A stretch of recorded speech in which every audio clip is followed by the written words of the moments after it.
7 ની અંદર પાણી સાથેના પ્રયોગોમાં બરાબર જ્યાં પાઠ છે એના વિશે એની અંદર એક પ્રયોગ આવે છે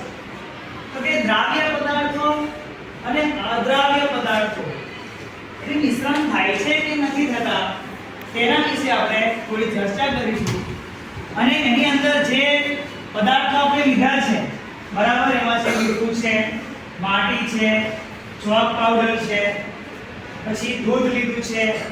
અને લાસ્ટમાં આપણે તેલ છે બરાબર આ પદાર્થોને જોવાનું છે કે દ્રાવ્ય થાય છે કે નથી થતા એના વિશે આજે આપણે પ્રયોગ સાથે બરાબર તો પ્રયોગની અંદર આપણે સાધન સામગ્રીમાં જોવા જઈએ તો ચોક પાવડર ખાંડ લીધી છે મીઠું લીધું છે આપણે દૂધનો પણ ઉપયોગ કરવામાં આવ્યો છે અને માટી છે બરાબર તો આપણી જોડે અત્યારે પ્લાસ્ટિકના કેટલા ગ્લાસ છે બોલો તો 5 ગ્લાસમાં શું કરીશું સરસ તો 5 ગ્લાસમાં અડધો ગ્લાસ આપણે ભરી દેવાનો પાણીથી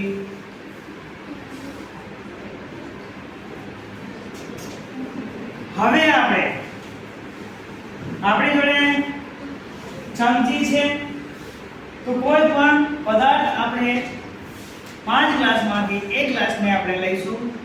1 ગ્લાસની અંદર આપણે શું નાખીશું પહેલા મીઠું બરાબર મીઠું નાખવાથી શું થાય છે તે જોવાનું છે પાણીની અંદર મિશ્રિત થાય છે કે નથી થતું એ જોવાનું આપણે પ્રયત્ન કરવાનો તમારે બરાબર ચલો હવે મેં આ બધું મીઠું નાખી દીધું બધાને દેખાશે ટેન્શન ના લો તો આની અંદર તમે જોઈ શકો છો ચમચી વડે મેં પ્યાલામાં શું કર્યું છે પાણી અને મીઠું જે મિક્સ કર્યા છે હવે મીઠું દેખાય છે મીઠું શું થયું પીગળી ગયું ઓગળી ગયું મિશ્રિત થઈ ગયું એટલે આપણે કહી શકીએ છીએ આ જે મીઠું જે પદાર્થ છે એ કયો પદાર્થ કહેવાય દ્રાવ્ય પદાર્થ કે અદ્રાવ્ય પદાર્થ તો પાણીની અંદર મીઠું અદ્રશ્ય થઈ જાય છે એવું આપણે કહી શકીએ છીએ મીઠું દેખાયું હવે આગળ જોઈએ બીજું આપણે શું લઈએ માટી લઈએ ચલો માટીનો ઉપયોગ કરીએ થોડી માટી નાખું છું હવે શું થાય છે પછી 2 મિનિટ પછી જોવાનું આ માટી બરાબર એકદમ ડાયરેક્ટલી આપણે જોવાનો પ્રયત્ન કરીએ નહીં 2 કે 3 મિનિટ પછી આપણે એનું આપણે નિરાકરણ કરીશું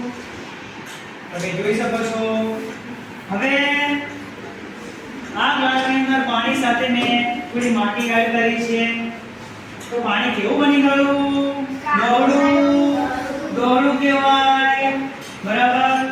તો પાણીની અંદર જે માટી છે આમ તમને એવું લાગે કે ચલો કે મિક્સ થઈ ગયું છે બરાબર પણ ધીરે ધીરે 5 કે 10 મિનિટ પછી આપણે આ જોઈશું તો આ માટી છે એ ક્યાં બેસી જાય બરાબર તો તળિયે બેસી જાય તો આ પદાર્થ દ્રાવ્ય કે અદ્રાવ્ય અદ્રાવ્યનો મતલબ કે મિશ્રિત થતું નથી બરાબર વ્યાખ્યા પણ આ રીતે પૂછાઈ જાય જે પદાર્થો પાણીની અંદર દ્રાવ્ય થતા હોય અથવા તો મિશ્રિત થતા હોય અથવા તો ઓગળી જતા હોય તેવા પદાર્થને દ્રાવ્ય પદાર્થો કહેવાય દ્રાવ્ય પદાર્થો કોને કહેવાય જે પદાર્થો પાણીની અંદર મિશ્રિત થતા નથી